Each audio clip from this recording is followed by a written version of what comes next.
I don't know how many of you on here have experienced selling a home, gone through that process, but those of you who have know it can be a daunting process. And in some cases, when you choose a real estate agent, you accidentally choose someone that actually complicates the whole process, not makes it easier. And your real estate agent can significantly impact the success of your sale. And when there's so many real estate agents to choose from, I think there's 55,000 licensees here in Metro Atlanta. Finding the right one for your needs requires careful consideration.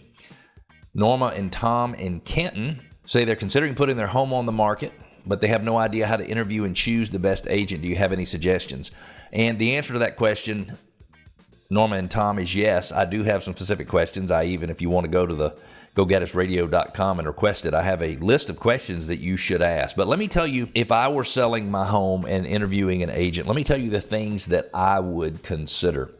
Norma and Tom want some suggestions. And so, first of all, I would try to understand the agent's reputation. We'll say, well, how can you do that? Well, if you just go into Google and type in the name of a real estate agent, you will be able to fairly easily ascertain whether or not they have positive feedback, or they might have some negative feedback, or what is really the kiss of death, in my opinion, is has no feedback and testimonials online. So agent reputation is important. If you could find out whether or not they've sold other homes in your neighborhood and call the sellers and ask whether or not they did a good job, I think that would be very, very good. Now, what is really important is the communication skills of the agent. Does the agent communicate with you in a way that you understand and allows you as the home seller or you as the home buyer to be in charge of your own transaction? Because if they're in charge, then they very well might not listen to you. And I'm sure everybody who is listening today has experienced someone not listening to you. And it is very, very difficult, I'd say impossible, to get the results you want if your agent doesn't listen enough to fully understand. They also need to be able to communicate very clearly in a way where they're clearing up anything or they're sensitive to the fact that there might be some confusion. I think that is so very important. Marketing, pricing strategy, negotiating skills.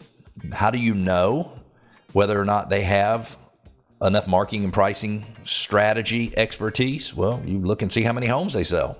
If you want to know whether or not they have good negotiation skills, you, again, look and see how many homes they sell. And I will tell you that my number is if an agent is not selling 30 or 35 homes a year, they really don't know as much about the market as someone who's selling 150 or 200. And I know that sounds like a high number. When it's 150 or 200, it's 4 or 5 agents working together as a team like we do here at Modern Traditions Realty Group. And so to me, those are the things. And when it comes to, they have to be able to explain to you what their strategy is.